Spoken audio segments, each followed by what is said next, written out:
Kim Kardashian. Listen up. It's Justine. All the gossip. The Rumor Report. Gossip. With Angela Yee. It's the Rumor Report. The Breakfast Club. All right, well, Kim Kardashian is facing a $100 million lawsuit, and that's for her Kimoji deal. According to documents, she was supposed to cut David Liebenson and his partners in for 60%, and they agreed on a deal in 2014. She said she would file the trademark paperwork for Kimoji to cover the cost and make things simple, but that they were doing it together. Then he said back in August 2014, when she filed for the trademark, she informed him one of his partners had shared some of her personal information, so she was backing out of their deal. Now he is suing her for at least $100 million for breach of contract. Now, Kim Kardashian's lawyer is saying that that lawsuit is ridiculous and absurd, and that he waited more than 4 years to claim the agreement wasn't binding on him. So they feel like it's going to get dismissed. I mean, if you're going to sue somebody like Kim Kardashian, you should aim high. He aimed high. Yeah, 100 million is a nice low number. 100 million. Kimoji's made a lot of money, though, if you guys recall. All right, Bill Cosby, according to a spokesperson, he is having an amazing experience in prison, despite the circumstances. Now, Andrew Wyatt told NBC 10 Philadelphia he used the term amazing experience and that Bill Cosby is seemingly thriving behind bars. So he got a 3 to 10 year prison sentence, and that's for drugging and sexually assaulting Andrea Conson over 10 years ago. He said, right now I'm his only visitor outside of his attorneys, and that's the way he wants it.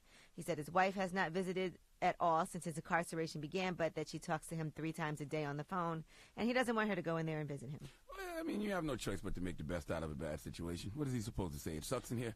Right. And Bill's so old, he may not even know where he's at. He has no idea he's in prison. He may think he's on set somewhere. He's on tour. He's on tour. Oh, yeah, he's performing. He's acting. Or he may be so old he was being sarcastic when he said amazing, but you can't tell because he's old. Right. And once you get old, you lose that sarcasm in your voice. How are you doing in there? Amazing. All right, now let's get back to this. And we started talking about this yesterday, Justine, Skye, and Sheck West. Now, Justine Skye has accused Sheck West of physically assaulting her. And she first started talking about this on The Breakfast Club, and we've heard her song Build previously as well. If you guys recall, she came up during Change for Change and said this. It's not even about protecting him because the people that need to know. Mm-hmm. I don't know, maybe one day, like, it'll come to the light. But it's, for me, like, it's not about revenge. It's not about exposing this person.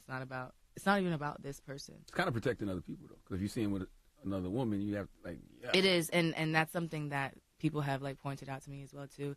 And maybe, like, one day, like, I will say who it is. All right, she also had posted things on Instagram saying that she experienced domestic violence, and she hadn't at first named him specifically, but now she has, because he allegedly had her boyfriend and her friends jump. Well, not her, but she was out with her boyfriend and her friends, and some of his friends allegedly jumped them. This was in Cali? You know what? I'm not sure where this is, but I know she lives there, so I would assume that's where it is. Then she went on to say to him on social media, because he's denying these allegations, and he said he's remaining silent out of respect for actual victims of abuse, but I cannot stand by while lies are repeatedly told about me. I never hit or beat any woman, and I did not beat up or jump anybody. Now, Justine Skye responded, saying, I literally have footage of you jumping over the fence of my crib to attack me. Sheck, your lies are even more disrespectful. And then she posted that video. And then she also posted some conversations that she had with his friends. She said, all your friends know what happened. And then she posted her saying, please hurry. I think he's breaking things. I locked myself in a room. Please. And I guess this is supposed to be one of his friends, Chase B. I'm calling everybody I know in L.A. They're on the way. Are you good? And so... also, she's dating Goldlink now, and Goldlink has a song called Justine's Interlude, which he dropped last month, and here's some of that. I mean, what is we in it for? Revenge from your friend's circle, like what did we enter for? Tired of fancy dinners, I'm tired of diamond balling, I'm tired of hearing about if this against to put hands on you. So he said, I'm tired of hearing about if this N-word put hands on you. Oh. And that song is called Justine's Interlude. So. Hey, Sheck, you're not doing yourself no favors tweeting at Justine like that, too. If you're trying to convince us you're not a hostile abuser, you're not doing a good job because your tweets look aggressive. All right? If a woman is accusing you of domestic violence, the last thing you should do is go back and forth with that woman on social media because you look like a maniac. Well, after she posted the video of him hopping the fence, he said, just clarifying, this is a video of me hopping a fence to get my stuff back from a girl who refused to give me my stuff. Once again, for the record, I never hit or beat up any woman. Then she responded, did you forget about the time you launched my phone across the room at the Montrose Hotel, slapped me in the face with money, saying, get a new one, bitch. and the 2 hotel security guards holding you back. And he responds, it's a complete lie.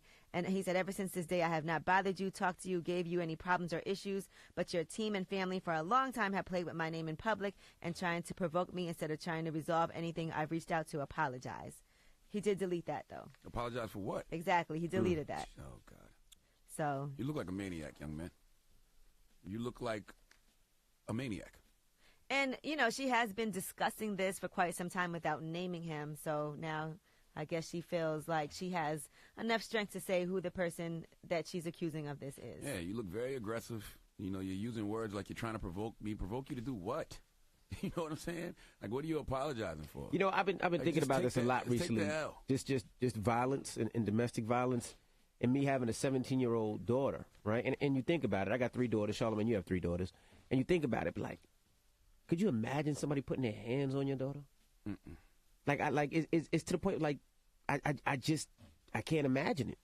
Like it's got to be serious consequences. Like jail, beat the F up, broken kneecaps. Like, listen, I've made that mistake when I was younger. You know, putting my hands on a woman, and I deserved anything that came my way from doing that. So, yeah, you did, yeah. All right, well, I'm Angela Yee, and that is your Rumor Reports. All right, thank you, Miss Yee. I'm about to get donkey, but Yee, we got front page news coming up? Yes, let's talk about these marijuana sales in Colorado. You will not believe the amount of money that they say that they're making in Colorado off of marijuana. Also, we got to talk about you guys and Kamala Harris. Now, I wasn't here when y'all did this interview, but certain stories that y'all have are going viral, and we want to clear some things up.